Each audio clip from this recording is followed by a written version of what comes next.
collaboration with the with various scholars from all over North America, as well as Asian subcontinent. So it's really a group effort. And as you know that this has been around for about 16 years. For the first 14 years, we held this conference at the University of Wisconsin's South Asian venue. And then because of COVID, we went virtual last year, and here we are again. And this consortium, we call it, organizes 4 events every year and maybe more. One is the annual conference around December 4th and 5th, and the faculty development workshop. You can check our website, and someone will share that if you're interested. And we also have a summer graduate program panel or seminar where people from all over Asia and North America participate to mentor their grad students. And finally, we also do publication portals where scholars can upload their papers onto our digital repository. So before I move on to Dr. Wagle, let me acknowledge the contribution being made by several people here, committee members, Dr. Sakib Mahmud, Samrat Kunwar, Mandy Liu, Disha Shende, Prakash Adhikari, Siobhan Yilmaz, Jingjing Wang, Vinish Shrestha, Soumyajit Chakraborty, Thaneshwar Paneru, Rahman, and our advisor, Professor Keshav Bhattrai and Mukti Upadhyay. So let me give you a brief intro to Dr. Wagle. Dr. Wagle, thank you very much for agreeing to do this. I think our young, proud, up-and-coming scholars that are spread all over will learn quite a bit from a policymaker like you, and also a strong researcher. So it's like a very good combination that we are very fortunate to be able to hear you here. So Dr. Wagle has a PhD from Australian National University, MPA from Harvard, and BSc from London School of Economics. He's currently a Chief Economic Advisor at UNDP Regional Bureau from Asia and Pacific in New York. And he also held very high-level policymaking position in Nepal at the National Planning Commission as a vice chair as well as member. Vice chair is the highest position because the chair is held by the Prime Minister. And the other thing is he also is the chairman of the IIDS, one of the oldest think tank in Nepal. And that also runs a master's in public policy. That was a kind of something Dr. Wagle initiated and championed when he went to Nepal. So when I say when he went to Nepal, he used to be with the World Bank as a senior economist, and he's someone I admire for putting money where the mouth is. So he's the one, I think, said, I want to go back to Nepal and serve the country. He really did it. He gave up a lucrative World Bank job and went to Nepal. And the second thing I really admire is that, we all are very concerned about climate change, but he is the one who really bought a hybrid car and he drove around in Nepal. So he is a real deal. So with that, Dr. Wagle, here we have it. The floor is yours. Thank you, Professor Alok Bohara, for that kind and generous introduction and invitation to speak at the 16th Himalayan Policy Research Consortium Conference. I'm deeply honored. Congratulations for the 16th iteration. I think it takes a lot of academic integrity and fidelity to your profession to really initiate and sustain a scholarly endeavor of this kind. So I really want to recognize that as well. So I have about 20 minutes. I will speak on what I call a twin theme of development catch-up and democratic consolidation in Nepal. Both these themes are very dear to my heart, and as some of you who follow me on the social media might have gathered, I've been speaking on this theme in recent months.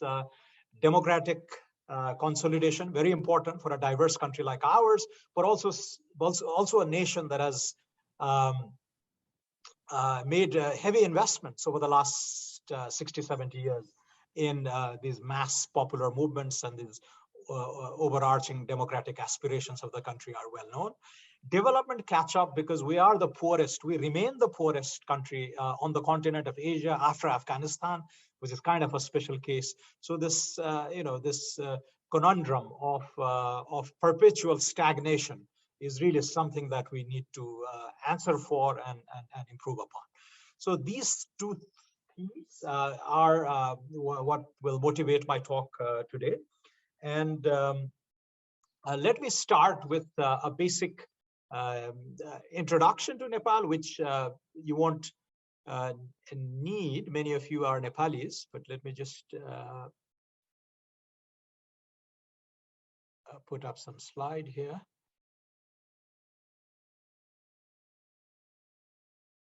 Okay.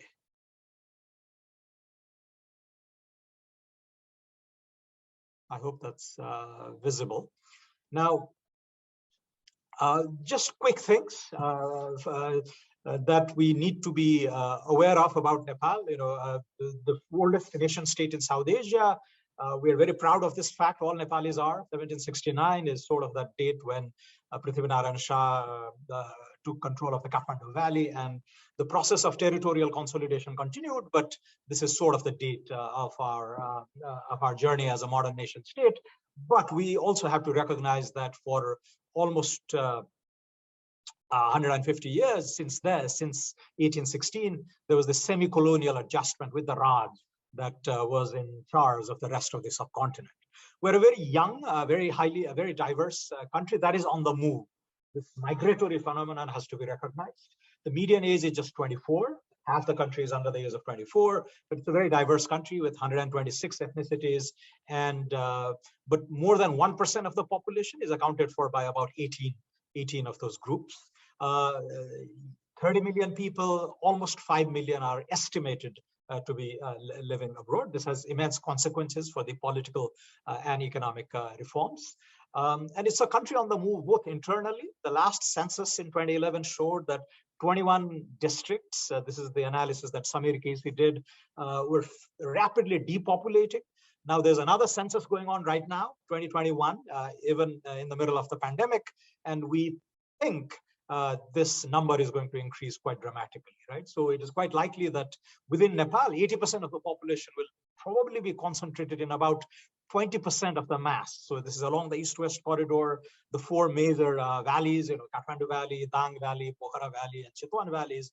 And so this can be a good thing for Nepal, but this is something to be recognized. The whole rapid push towards urbanization, even though we remain a very poor country, we haven't really industrialized, we haven't really modernized. This brings me to my third point, which is the economic process that we're seeing within Nepal of transformation is quite atypical. This is atypical and departs from the stylized trajectory that many East Asian countries or even the Western countries pursued decades earlier. Our share of agriculture and GDP has gone from about 50% to 26% in the most recent year. And share of remittance in our national income is about 24%, which for a populous country is one of the highest. It's probably the highest in the world for a country with more than 10 million people. So this dependence on external inflows has really changed the structure of our economy in fundamental ways over the last 15, 20 years. The share of manufacturing is only about 5.5% of GDP. So we've really, people are coming out of agriculture, but they're skipping this sector, industrialization, or even a manufacturing within industrialization, within the industrial cluster, to move into services. But it's not, the economy is not sophisticated. So a lot of the activities are petty, retail, wholesale, hotel, kind of activities. So this is an atypical transformation process that is ongoing, largely propelled by the remittance economy. This has to be recognized. Geographically, I don't need to say much. This is the country of the deepest gores in the world, the Kali Gandaki gores, to the highest mountain. 8 of the 10 highest mountains are in Nepal. Many of you might have seen the recent Netflix movie by Nirmal Purja, who climbs 14 peaks that are higher than 8,000 meters. something, and many of them are in Nepal, right? Looking ahead, the economic center of gravity that Danny Qua calculates is going to lie somewhere along the Himalayas. So this is again a proxy or a symbol for Nepal in the coming decades of being really proximate to the rising centers of commerce, rising centers of investment, trade, tourism, and even concessional financial flows, right? So I think these 5 facts really give you a snapshot of where Nepal came from, what's happening right now, and where it is headed towards. That's the message I wanted to give across. Now, again, democracy and development, just this snapshot of a figure will convey to you what I'm trying to say here. For a country at such a low level of development, again, one of the poorest countries in the world, but has had 3 mass movements for democracy in the last 70 years. And if you look at this simple scatter plot, with the polity index for democratization on the x-axis and GDP per capita on the y-axis, Nepal is right in that 4th quadrant, where for a country at such a low level of development, it really is highly democratic. It's a flawed, imperfect, flawed democracy that we need to improve upon. But this thing has to be noted that there are very few countries at incomes comparable to Nepal that are as democratic, as open, as vibrantly democratic as our country. And this is something to be recognized. It may even be a political science puzzle, and a lot can be analyzed on this. Historically, I would say the development and democratic challenges can be undergirded by this legacy of what I call the 3 E's: extraction, exclusion, and existentialism. The first point to note is, and if you follow Acemoglu's and the Why Nations Fail kind of thesis, our country is a classic case of extraction, right? So I mentioned earlier we started in 1769, but really with a brief interlude in about 1958, 1959, 1960, when we flirted with a full-blown democratic exercise that was short-lived, just 17 months. Really, for this 230 years, we've really been a classic extractive state, right? Either we've had absolute monarchy or absolute prime ministers, and hereditary prime ministers is quite unheard of in the rest of the world, has really governed Nepal. So this political extraction and economic extraction. Until about the 1950s, we didn't even have a national budget. So all the money, all the taxes that were raised from poor peasants, because we didn't really have an industrial base, just went to the pocket of the ruler, and the ruler usually fled the country, when he or she was largely he was under threat. Since 1990, when we had the restoration of democracy, this is when we've tried to open up our economy and open up our political regime as well. So the inclusive or a non-extractive nature of our polity, non-extractive nature of our economy, really this experiment is very, very recent when you consider the long-term continuum of where we began from, right? So in a 250-year plus history, it's really the last 30 years that we've been relatively open. Exclusion. There is this, especially in the bureaucracy, the army, the judiciary, what you can term the ruling elite. There has been a narrow base from which these people have come. So it's often the Khas Arya Hindu males from the hills. It's a crude characterization, but largely true. But this is not seen on the private sector front. The 22 big houses are actually from Marwadis and Newars. And John Whelpton has this nice thesis that that has been possible because these groups in particular were not seen as a threat to the rulers. There's widespread horizontal inequalities. The country is very diverse. Dolpa has a higher human development index than Mohottari, Tarai district. Within the groups, the Madhesis groups that are often lagging in many of these human development indices. There's a wide discrepancy. The Dalits, Madhesi Dalits, faring much worse than the Hill Dalits, for example. Even within the Janajatis, the Thakalis and the Newars do very well. relative to the others. So we have to recognize there's a lot of heterogeneity even within this diversity. The third point to note here is existentialism, which is, this is a country with China to the north, India to the south. We've always struggled with maintaining our sovereignty.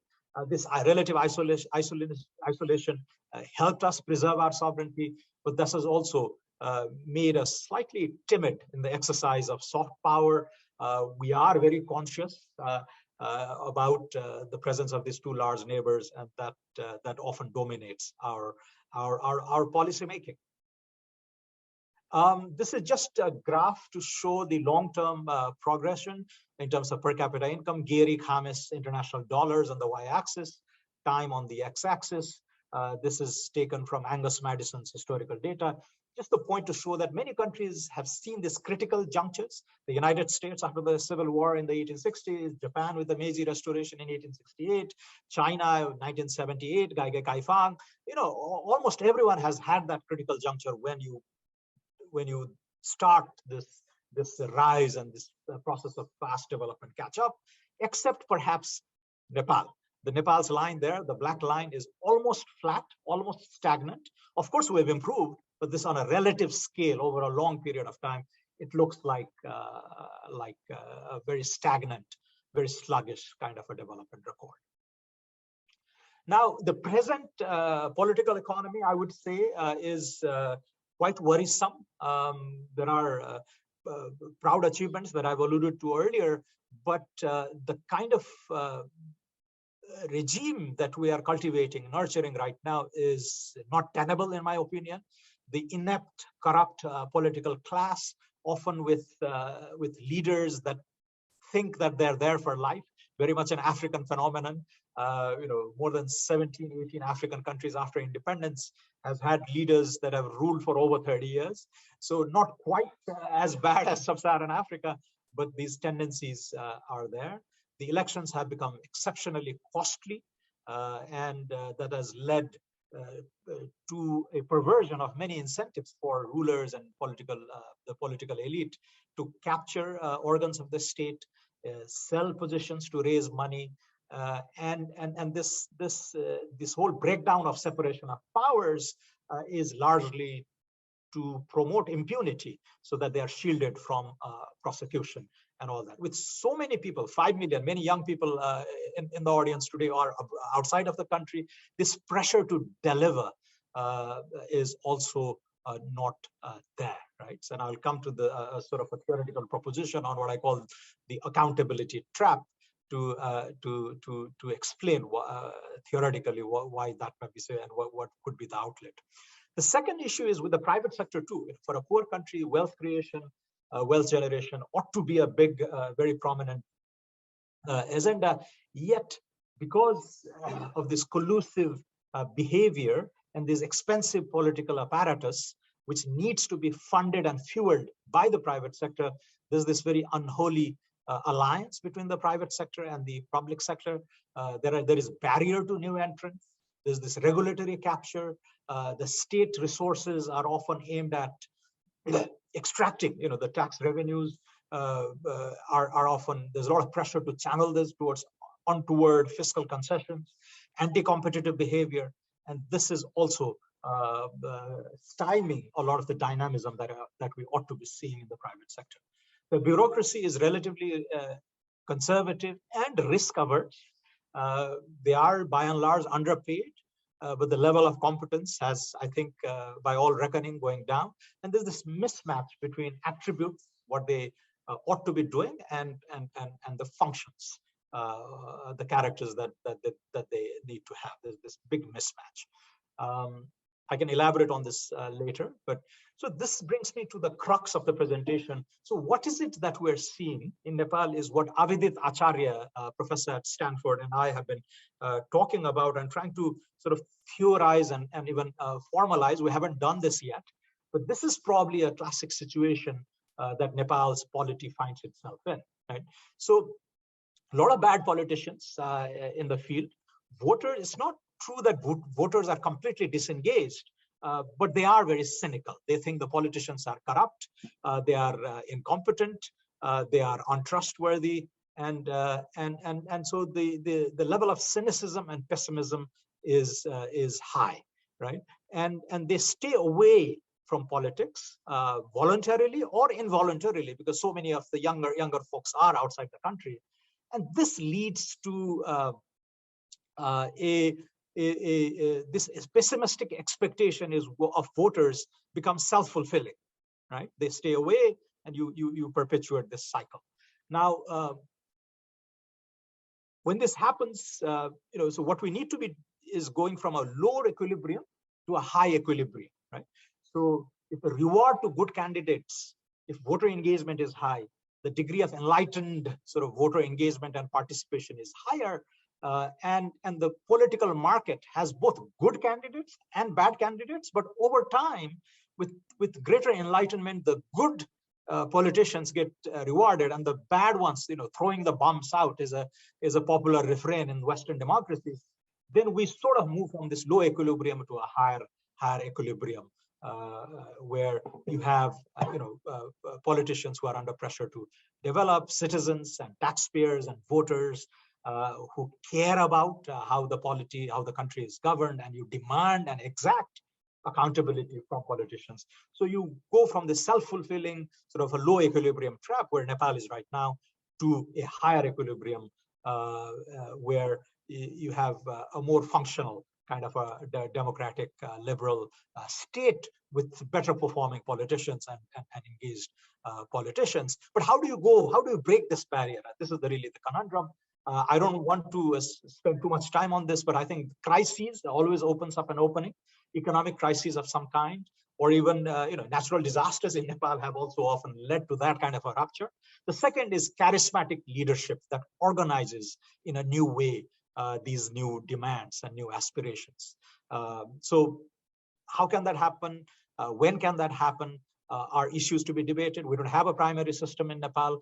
The politicians themselves, like in the private sector, there's a collusive cartel-like behavior among the politicians who erect barriers for new entrants. It's not easy for any one of us to go into a well-established party and rise, right? Something like Barack Obama coming into the Democratic Party fresh, somebody who didn't even have a seat in the 2000 Democratic Convention in LA, 4 years later was a senator, 8 years later was the president of the country, right?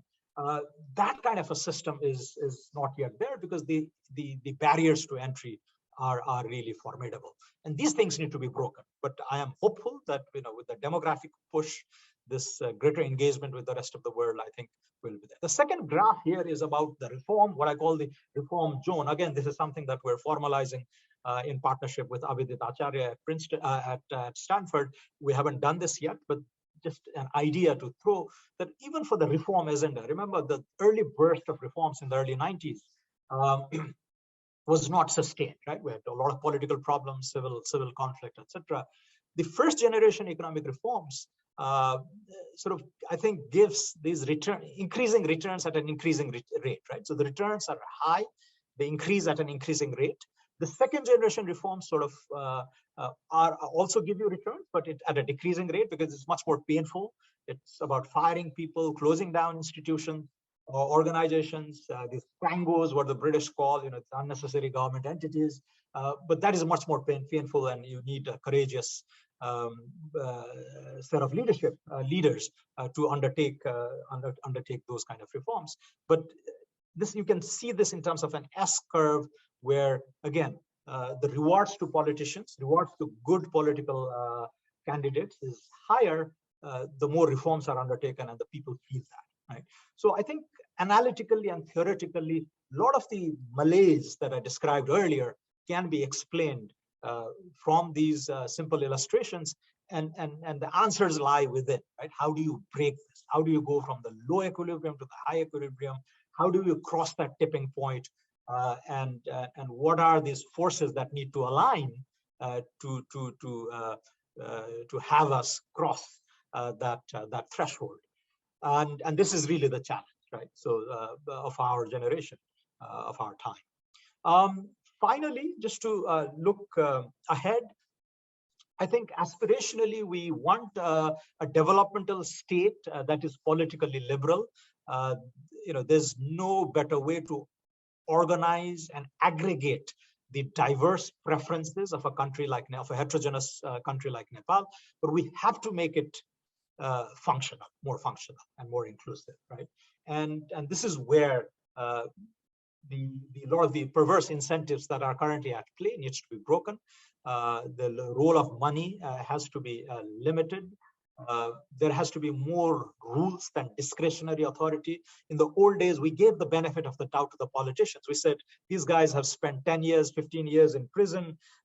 They surely they mean well. But that has not been the case. Maybe in the early years, they do behave and they try to stay true to the early ideals they had as young people, as young activists and young leaders who fought for democracy. But over time, they entrench themselves and the whole incentive structure changes, the rules of the game changes. So this is where I think their discretionary authorities need to be circumscribed constitutionally, legally, and this we've seen, right? When you specify that you can't have more than 25 ministers in the cabinet, they tend to honor that. When you make it discretionary, you've had 55-member cabinets in Nepal's history as well.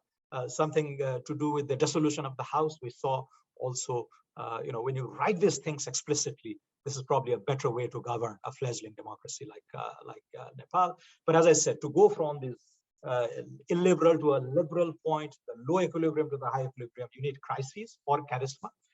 The second point on social mobility, for a diverse country with so much horizontal inequalities that I alluded to earlier, and intergenerational mobility, right? That has to happen through quality public services on education, on health, a viable social protection, and there has to be for a period of time, a meaningful affirmative action at work as well, but not the kind that we have right now, which is prone to capture, elite capture, but something much more meaningful. Economically, we need the second generation reforms that we haven't done. I like the formulation of Danny Roderick, who says markets are not self-creating, they are not self-regulating, they are not self-sustaining, and they are not self-legitimizing. This is where you need a developmental state to come in and intervene in ways that facilitate the process of wealth creation. And finally, there are risks on this journey as we try to expedite our development catch-up process and consolidate our democracy. I see four major risks: disasters, including climate change, human capital depletion, the so-called neighborhood effect, which manifests through transboundary pollution, transboundary infrastructural bottlenecks, conflicts spilling over borders and constraining of macro choices, and of course, poor governance is a big risk, especially in a current setup where we have 761 governments that run Nepal. The instability, political regression, if we don't get our acts together, and this suppresses economic incentives, the big risks that I see, the big outcomes, scenarios that I see over the next 20, 30 years, demographically, we'll become old after about 2030, aging society, after about 2054, an aged society. But at these sluggish rates of economic growth, we will probably be just around at Sri Lankan levels of per capita income. So will we be an old society without having ever been rich, even moderately rich? Will we be an urban society without having really modernized? And we're all globally connected, but our engagement is really peripheral, right? So we gotta break this trap. Demographic push, another 10 years we have to really organize for an aspirational society. This is where charisma, political leadership will come in, especially on the part of the younger generation. Democracy has to be made much more inclusive and functional, but we can't regress from this. There's no better way to, again, govern a diverse polity and just realize where we are located, right? So the density, 4 hours of flight from Kathmandu, you can possibly serve half the world now. China, India, Southeast Asia, and the Gulf. This is where the center of economic gravity is moving east. The diaspora, including all of you on this forum, will increasingly be a resource, just like it was in Korea, in Taiwan, and the Viet Qs in Vietnam, and more recently in India. And digitalization, post-COVID, I think for a landlocked country that has been punished for this costly access to world markets, because of our geographical locations, this remoteness can be negated by these new sources of economic growth that we need to nurture. So let me stop there, Professor Bohara. Thank you. So, thank you, Dr. Wagle. Like it looks like everything begins from the top, as you said, and there are some interesting questions I can't, because of the time. Maybe one observation I made was the U-shaped, sort of your GDP and democracy. So that is something you might want to kind of think about with your co-author. And one other thing that is, I know we can spend a lot of time talking about how to choose the best leader, all that. But one question would be, how would the impact of, let's say, being landlocked with India next to it might have a bearing on Nepal's development trajectory? So maybe you can answer that, and we'll just move on to our regular program. Yeah, no, this is what I call the neighborhood effect, right? There are lots of advantages with being located next to India and China, although population density-wise, China is quite far away. The nearest large city we have is Chongqing, which is about 3.5, 4 hours of flight distance. If you fly for 3 hours to the south, you cover the entire subcontinent with 1.5 billion people. So there is that disparity, but nonetheless, China is, and it is investing heavily towards its Western territory, which will possibly benefit Nepal as well. But that density, distance can be positive forces for tourism, for FDI, for trade, for concessional finance. But on the other hand, the neighborhood effects, right? Infrastructure coordination has to happen, for which Indian cooperation is necessary. We can build a world-class expressway from Kathmandu to Birgunj, but from Birgunj to Kolkata, you have to rely on India. Our monetary policies are kind of constricted. Our rupee is pegged to the Indian rupee. These constraints are there, right? And the choices have to be made. What IMF economists used to call the Lilliput effect. What are the peculiarities that you have to address when you are next to a very large economy? Just like we are next to India, Paraguay next to Brazil, right? These are issues. Probably ex-Soviet states next to Russia. So these are issues to be grappled with. It's real. We have to face it. But the challenge for policymakers, this is where small countries and leadership matters. Like Singapore, it was tiny, but with a leader like Lee Kuan Yew, he was able to place it on the map. In Nepal too, we have to navigate this journey. And this is not recent. This is something that we've grappled since the days of Prithvinarayan Shah, right? And going ahead, we just have to be wiser and much more pragmatic in managing our economic, political, and cultural relationships, particularly with India. But on balance, there are more gains than losses to be had, in my opinion. Thank you, Dr. Wagle. I think it's a wonderful sort of policy, what I call the balcony view of the thing that a lot of the economic thing happens at the bottom. So with that, we really appreciate you joining us. Hopefully you can stick around, see what our scholars are working on.